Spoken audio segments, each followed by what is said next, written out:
네, 진보당 비례대표 전정덕 의원입니다. 민생이 최악입니다. 우리 국민들께서는 IMF보다 코로나보다 더 힘들다고 호소하고 있습니다. 우리 국회가 국민의 고통과 아픔을 조금이라도 더 덜어드리는 그런 추경이 되어야 할 것 같습니다. 국민의힘 의원들께서는 정쟁을 중단하고 추경회의장으로 돌아와서 무엇보다도 민생을 우선하는 추경심사가 될 수 있도록 협조해 주시면 감사하겠습니다. 민생은 먹고 사는 문제입니다. 국민의 주식인 쌀, 밥보다 더 중요한 민생이 어디 있겠습니까? 민생의 시작은 민생이 시작인 농업 민생에 대해서 먼저 질의하겠습니다. 기재부 차관님, 농업 민생 예산들이 본 예산에서 그리고 1차 추경에서 삭감되고 2차 추경에서는 농업 SOC만 반영이 됐습니다. 그래서 상임위 심사하는 과정에서 농사용 전기요금 지원을 포함해서 약 5,441억 정도가 추가로 상임위 심사에서 편성이 되었습니다. 이 예산이 꼭 반영될 수 있도록 기재부에서는 삭감하지 마시고 꼭 반영할 수 있도록 해주시기 바랍니다. 예, 1차 추경 때도 저희가 7천억 정도 했고요. 2차 추경에도 저희가 3천억 정도 하고 있습니다. 그리고 의원님 말씀 주신 것처럼 이번 농해 수위에서 지금 추가 증액 요구가 제기된 짧게 걸로 알고 있고요. 알겠습니다. 예, 네. 그 부분 충분히 농촌 어려움을 감안하도록 하겠습니다. 네, 그 한 가지 윤석열 정부의 농업 정책 중에 청년농 육성 사업이 있었습니다. 청년농을 3만 명 육성하겠다는 목표를 세우고 청년들에게 정책금 지원하고 자금 지원하고 상시 대출로 5억 원까지 대출해 줬는데요. 지원자가 늘고 예산이 부족하다고 갑자기 제도를 바꿔서 대출 지원을 상시 지원해서 선별 방식으로 바꿔버렸습니다. 정부만 믿고 농촌에서 제2의 인생을 살아보겠다고 내려온 우리 청년들에게 농업한 전세 사기 대출이다. 이렇게 청년들이 분노할 정도로 심각한 문제를 가져왔습니다. 그러니까 결국은 문제가 되니까 예산을 추가로 편성하긴 했는데요. 이렇게 지원 방식을 상시 방식이 아니라 선별 지원 방식이 유지하다 보니까 이게 결국은 농민들을 육성하고 청년농을 육성하고 그리고 우리 농업을 귀농한 청년들을 다시 도시로 떠나게 하는 결과를 나왔습니다. 그래서 청년농의 정책은 예산 부족에 따르는 정부의 예측 실패에 따른 것이기 때문에 선별 지원 방식이 아니라 기존의 제도대로 취지대로 상시 지원으로 바꿔서 또 예산도 그 취지에 맞게 제대로 반영을 해서 이 사업이 정말 제대로 농촌을 활성화시키고 청년들이 다시 농촌으로 귀농할 수 있도록 그렇게 대책을 세워주시기 바랍니다. 이제 급격한 지원 방식의 변동이 혹시 현장에서 어떤 어려움을 초래하고 있는지, 그게 과연 그런 지원 방식 변경이 타당한 이유가 있는지 다시 한번 점검해 보도록 하겠습니다. 네, 기재부에서 예산을 삭감하지 않으면 이 정책은 잘 유지될 것이라고 봅니다. 네, 새 정부 들어서 2차 민생 추경을 논의하는 자리인데요. 아이러니하게도 이 새 정부에서 지명된 장관 중에서 윤석열 정부에서 위임된 송미래 농식품부 장관이 유일합니다. 참 기막힌 현실이 아닐 수 없는데요. 그럼에도 농업은 농민만의 문제가 아니고 또 쌀을 주식으로 한 모든 국민의 민생 문제이고 식량 안보와 식량 주권 문제이기 때문에 송미령 장관에게 질문하겠습니다. 27일 날 민주당 농해수위원들하고 당 정비하셨죠? 예, 그렇습니다. 네, 언론 보도 보니까 윤석열 정부 때 추진했던 농망사법 이것을 다시 추진하겠다 이렇게 말씀하셨는데요. 윤석열 정부 때 추진했던 농업사법과 27일 날 합의한 농업사법 어떻게 차이가 있나요? 그 전 정부에서 했던 농업사법 같은 경우에 특히 양곡법을 중심으로 하면 조금만 짧게 해주십시오. 사후적으로 남는 쌀을 사라라는 것이 주된 내용이었습니다. 그래서 이번에는 사전적으로 대책을 해서 남는 쌀이 아예 없는 상황을 만들겠다라는 것이 핵심적인 내용 변화입니다. 그러면 남는 쌀이 없도록 하면 양곡법이 필요가 없겠네요. 아닙니다. 그래서 필요한 겁니다. 자, 사전적 수급 관리 말씀하셨는데 벼 재배 면적 감축 말하는 거죠? 네, 그렇습니다. 논타작물 재배를 네. 말씀드리는 겁니다. 전략작물 인센티브도 이야기하셨는데 네. 지금 전략작물 인센티브가 전략작물 직불금 말씀하시는 거죠? 직불금, 예. 네, 맞습니다. 직불금을 2,400억 지금까지 지원하고 예. 있는데 앞으로 4천억을 늘리겠다는 건데요. 액수는 정확치 않습니다, 네, 의원님. 언론 보도를 예. 보고 말씀드린 겁니다. 네. 자, 그러면 윤석열 정부 때 추진했던 벼 재배 면적 감축, 그다음에 인센티브 전략작물 재배에 따른 인센티브 지급, 그때나 지금하고 뭐가 바뀐 겁니까? 그때는 바뀐 게 없어요. 아닙니다, 그런데 의원님. 그때의 조건하고 지금의 조건이 바뀐 게 없는데 이제는 조건이 바뀌었으니 이 법을 추진할 만하다, 추진할 여력이 있다 이렇게 말씀을 하셨어요. 저는 도저히 이해가 안 되는데 뭐가 바뀌었는지 잘 예, 모르겠습니다. 의원님. 전 정부에서는 그 남는 쌀을 줄일 수 있을 만큼, 그러니까 수급 관리에 도달할 만큼 충분한 인센티브가 되지 자, 못했다는 네. 말씀입니다. 그래서 조금 더 두텁게 지원을 해야만. 그러니까 근본적으로는 벼 타작물을, 재배 면적 예. 감축을 유지하겠다. 벼 재배 면적 감축에 따르는 전략 작물을 육성하는데 그에 따르는 직불금을 확대하겠다. 이것은 윤 정부 때 했던 정책이에요. 갑자기 바뀐 정책이 아니라는 겁니다. 자, 그리고 장관님께서는 그동안 쌀 과잉이 쌀값 과잉 생산 때문이다 이렇게 이야기를 하셨는데 우리 쌀의 과잉 생산이 문제가 아니라 지금 40만 8천 톤 매년 5천억 정도의 예산을 투자해서 40만 8천 톤의 수입쌀이 들어오는 것이 문제의 원인입니다. 그런데 지금 윤 정부에서 8만 헥타를 감축하겠다고 했습니다. 그런데 그 8만 헥타 감축량은 41만 톤 정도 됩니다. 그러면 수입쌀 40만 8천 톤과 딱 맞아떨어지는 거예요. 결국은 수입쌀을 지키기 위해서 우리 쌀 생산을 줄이겠다. 이렇게 생각될 수밖에 없고 결국은 농민들에게는 경작권을 침해하고 식량 안보와 식량 위기를 저장하는 그리고 쌀 감산 정책이라밖에 볼 수가 없습니다. 그래서 농민들이 그동안 이것이 윤석열 정부의 내란 농정이다, 이 대표 정책이다 이렇게 이야기를 했습니다. 그런데 여전히 그 정책을 그대로 하겠다는 겁니다. 윤석열 정부의 장관이 이재명 정부의 장관이 되어서 윤석열 정부에 했던 벼 재배 면적 감축과 전략작물 확대 그리고 수입쌀 40만 8천 톤 그대로 수입 이렇게 하겠다는 것은 내란 농정의 연장 아닙니까?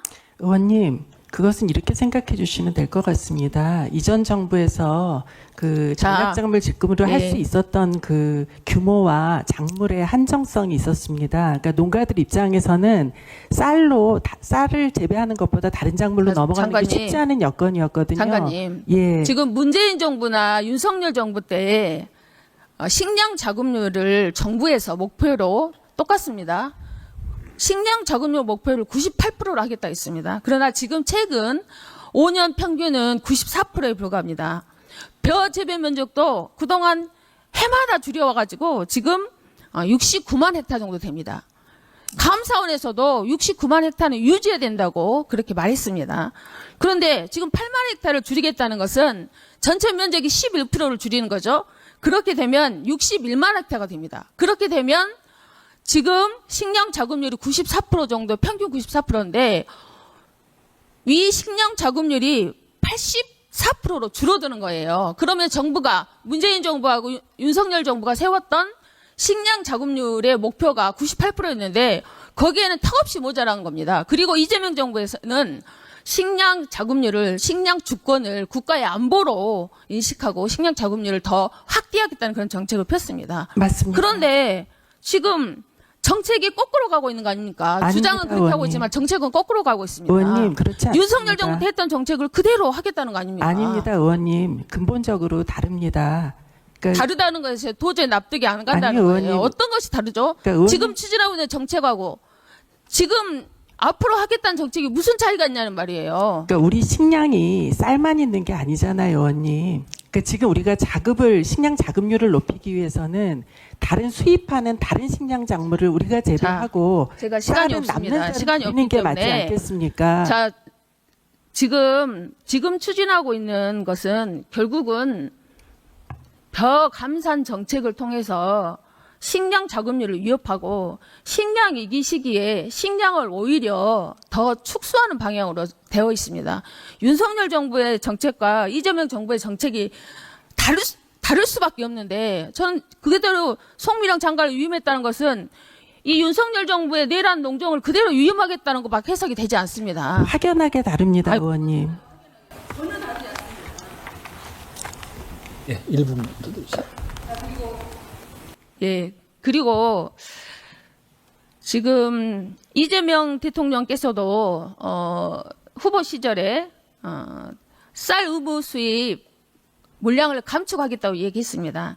그러면 지금 쌀 의무 수입은 30년 전에 당시에 물량 기준이었던 소비량을 기준으로 한 것입니다. 지금 최근 3년 소비량을 기준으로 계산해 보면 약 47% 정도가 줄었습니다. 그래서 이 기준으로 계산해 보면 약 19만 톤 정도를 줄일 수가 있습니다. 이렇게 줄이려면 대통령이 약속했고 정부에서 이것을 줄이려면 쌀 재협상을 해야 되고 그렇게 하려면 시급하게 이것을 대응하기 위한 TF를 구성해야 된다 봅니다. 이 관련해서 혹시 대응 관련한 TF 등을 포함해서 준비를 하고 있습니까? 공약사항에도 있는 사항이기 때문에 저희가 신중하게 검토하고 있습니다, 의원님. 네, 제가 계속 말씀드렸는데 결국은 지금 민주정부의 쌀 수입하지 않겠다. 그리고 농업을 식량 주권을 지키겠다. 그리고 농업을 국가 안보 산업으로 이식하겠다고 했는데 결국 펴는 정책은 윤석열 정부의 연장입니다. 저는 이 연장을 윤석열 정부의 농업 정책을 연장하기 위해서 송미령 장관을 위임한 것이 아닌지 양곡법을 비틀기 위해서 송미령 장관을 위임한 것이 아닌지 이렇게 생각될 수밖에 없는 문제입니다. 우리 농민들이 이러려고 남편이랑 고비를 넘은 거 아니지 않습니까? 국민들이 그렇게 한탄하고 있습니다. 의원님, 예, 마무리해 주시기 바랍니다.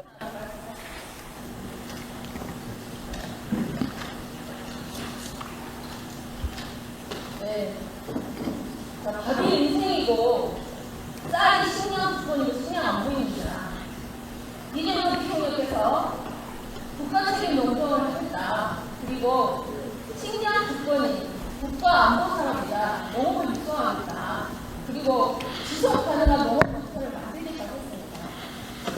윤석열 내란 농정과 이재명 내란 국가 책임 농정을 죄송합니다. 다시 하겠습니다. 윤석열 내란 농정과 이재명 정부의 국가 책임 농정은 달라야 합니다. 내란 청산과 내란 농정은 결코 양립할 수 없습니다. 저는 내란 청산의 시작은 송미령 장관의 유임 처리부터 시작된다고 생각합니다. 이것이 농민과 당장과 우리 시민들과의 약속입니다. 이것을 이재명 대통령께서는 유의해 주시고 송미령 장관께서는 정말 진심으로 농민들과 국민들의 뜻을 그리고 이재명 정부의 성공을 위해서 다시 한번 자진 사퇴하도록 추구합니다. 제가 좀 말씀드려도 되겠습니까? 예. 위원장님 허락해 주시면 네, 맞습니다. 잠깐 말씀드리겠습니다. 예, 의원님 질타에 대해서 겸허하게 말씀 듣도록 하겠고요. 다만 그 사실과 다른 부분에 대해서는 좀 저도 이야기를 해야 될 것 같습니다.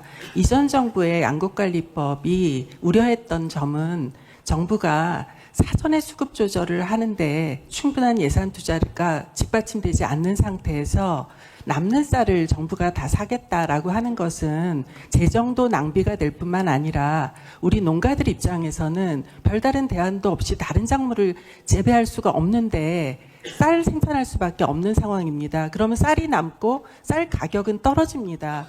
쌀 가격도 떨어지고 국가의 재정 부담도 크게 되는 그런 법을 농식품부 장관이 찬성할 수는 없지 않습니까? 그 부분에 대해서 말씀을 드렸던 거고 지금 우리 정부에서는 사전의 수급 조절에 대해서 뜻을 같이 하기 때문에 지금은 이제 양곡관리법을 할 수 있는 여건이 되었다라는 말씀을 드리는 것입니다. 예, 이렇게 주십시오. 되면 예. 식량 안보도 오히려 강화할 수 있다라는 점을 감안해 주시기 부탁드리겠습니다. 예. 최선을 다하겠습니다. 예, 잘 알겠습니다. 자, 그러면 지금부터 잠시만 주목해 주시기 바랍니다. 제가 구독자분들을 위해서 선물 하나를 준비했는데요. 제가 항상 여러분들께 드리는 말씀이 있습니다. 뉴스만 평소에 잘 챙겨보셔도 돈이 되고 돈을 벌 수 있다라고 말씀을 드렸는데요. 여러분들은 여기 보시는 삼성전자 뉴스를 보고 어떤 생각이 드세요? 아니면 정치인들의 뉴스, 날씨 뉴스를 보고는 어떤 생각이 드시나요? 그냥 뉴스만 보고 끝내는지, 아니면 이 뉴스를 어떻게 이용할 수 있는지, 이 부분을 고민하고 계시는지를 되물어보고 싶습니다. 그 이유가 뭐냐 하면 제가 지난번에 여러분들께 뭐라고 말씀을 드렸었죠? 지금은 반도체 섹터를 눈여겨보셔야 한다고 말씀드렸습니다. 그리고 나서 이런 썸네일들 뉴스를 통해서 많이 보셨을 겁니다. 반도체 내용이 이슈가 됐을 때 부자들은 어떻게 생각한다? 반도체 관련주들은 뭐가 있는지, 어떤 종목이 가장 좋은지, 어디에 투자해야 돈이 몰리는지 자연스럽게 생각한다고 제가 말씀을 드렸죠. 그 이유가 뭐냐 하면 부자들이 봤을 때는 이슈가 곧 돈으로 이어지고 그 이슈가 나에게 돈을 벌어준다는 경험적 확신이 있기 때문에 부자들은 항상 이런 사회적 이슈를 관심 있게 챙겨본다고 제가 말씀을 드렸습니다. 이번에도 마찬가지인데요. 제가 지난번에 시청자분들과 함께하는 주식으로 수익 내기 이벤트를 진행했었죠. 당연히 100% 무료로 진행을 했었고요. 여기 보시면 아시겠지만 제가 지난번에도 구독이라고 보내주신 모든 시청자분들께 반도체 관련주 중에 가장 크게 급등할 딱 한 종목, 많은 종목도 아니라 한미반도체 한 종목을 여러분들께 추천드렸어요. 그러면서 여기 나와 있는 대로 정확히 얼마에 매수해야 하는지, 그리고 수익률이 어느 정도 나왔을 때 팔아야 하는지를 이런 부분들까지 여러분들에게 정확히 알려드렸었는데 지금 실제로 어떻게 되었다? 오른쪽을 보시면 아시겠지만 제가 지난번 문자 발송으로 이 한미 반도체를 소개해드리고 나서 실제로 이렇게 5배 이상 어마무시한 상승이 나왔습니다. 100만 원만 투자를 했어도 무려 500만 원이 넘는 수익금이 생긴 거죠. 그래서 당시에도 굉장히 많은 분들이 제가 드린 이 한미 반도체로 수익을 내실 수가 있으셨을 텐데요. 다시 한번 축하드린다고 말씀을 드리겠고 이번에도 마찬가지입니다. 앞으로도 2024년, 2025년 계속해서 기대해볼 섹터는 AI입니다. 그 중에서도 AI 반도체는 그 누구도 부정할 수 없는 미래성장 산업입니다. 그러면 우리가 어떻게 생각해 볼 수 있을까요? AI 반도체 종목 중에 앞으로 크게 대장 역할을 하면서 10배 이상 급등할 수 있는 템베고 종목을 지금부터 열심히 추적해야 한다는 겁니다. 큰 돈을 투자하지 않더라도 월급의 일부분 아주 소액이라도 이 종목을 모아가야 수백 %의 수익률을 손에 쥘 수 있는 것이죠. 지금 여러분이 보고 계시는 이 유튜브 또한 AI 반도체와 아주 밀접한 연관이 있고 반도체야말로 대한민국의 핵심 산업으로 앞으로 더더욱 시장은 성장할 수밖에 없습니다. 그렇기 때문에 제가 이번에도 뭘 보내드리고 있냐면 지난번과 똑같이 구독이라는 문자를 보내주시면 제가 AI 반도체 관련주 중에 앞으로 대장주 역할을 하면서 주가가 가장 크게 급등할 한 종목을 여러분들께 문자 발송으로 종목명과 사고 파는 시점을 모두 알려드릴 건데요. 그 문자를 받고 여러분들이 주식으로 돈 버는 연습을 한번 해보셨으면 좋겠고요. 혹시라도 나는 주식을 하지 않는다 하시는 분들은 주변에 주식하시는 지인분들에게 말씀을 해주셔도 되고요. 아니면 연세가 있으셔서 투자가 어렵다 하시는 분들은 이 종목을 자녀분들에게 한번 사봐라. 이걸로 한번 수익을 내봐라. 이렇게 조언을 해주실 수도 있는 거겠죠. 그래서 지금 이 영상을 보시는 시청자분들 중에 나도 이번 종목이 좀 궁금하다 하시는 분들은요. 누구나 상관없이 그리고 어느 시간대나 상관없이 부담 없이 010-2514-5930번으로 구독이라는 문자 보내주시면 제가 이번에도 똑같이 무료 추천 급등주 문자를 보내드리겠습니다. 이해되시겠죠? 제 번호 010-2514-5930번으로 구독이라는 문자 보내주시면 여러분들이 직접 이슈를 통해서 돈 버는 연습을 해보실 수가 있는 거고 제가 돈을 받는 것도 아니고 투자를 대신해 드리는 것도 아니기 때문에 부담 없이 신청해 주시면 되는 겁니다. 그리고 수익이 나면 저는 다른 것은 하나도 바라지 않습니다.